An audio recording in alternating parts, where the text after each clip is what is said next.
د پلار ارمان درس قرآن په کمال انداز باندې د ثوابۍ د سیمې نه د ثوابۍ د خاورې نه درستې نړۍ ته خپرونکي ډېر محترم شیخ القرآن حضرت مولانا محمد طیب طاهري صاحب. ډېره شکریه، مهرباني.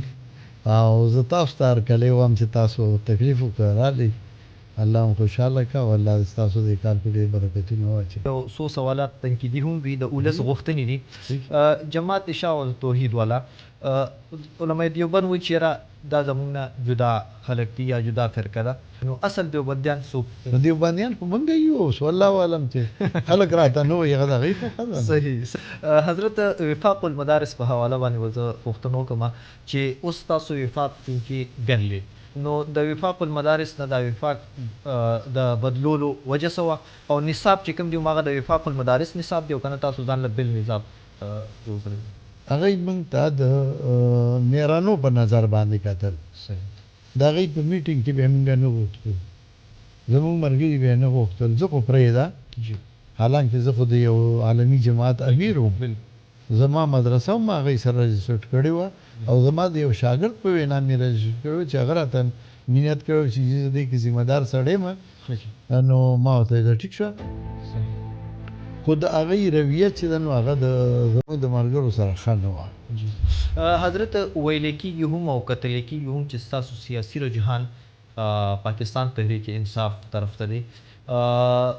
مولانا فضل الرحمن صاحب یا جمعیت علماء اسلام د یاد کړم چې دا یو مذهبي پارټي ده، تاسو هم یو مذهبي طبقې سره تعلق لرئ، نو پکار نه و چې تاسو په یو پیج باندې وئ، په دغه حواله به ستاسو څه موقف وي؟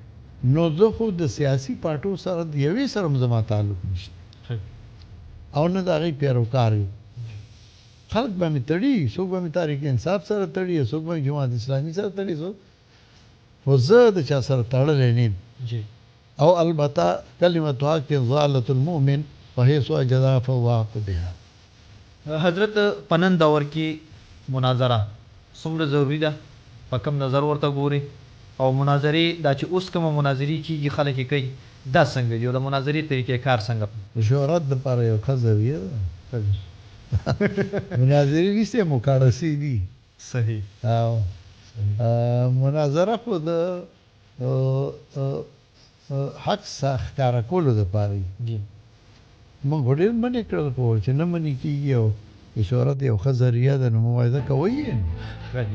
زما پلار ټرانسپورټر و، خپل کاروبارونه یې الحمدلله ښې پیسې ګټلې. زه الحمدلله زما اسپتال شته، پیزا هټ شته، پمپ شته، سکول شته، هوټل شته، کاروبارونه شته. ما د دوبای نه کاروبار کړی، 3 پیس کپړې انډیا والا، د چاینا نه مې کړی دی. په عمان کې سلاله کې ما د سکریپو مشینان لګولي او دلته د ګدون دی انډسټریل له به ما سکریپ ورکړو.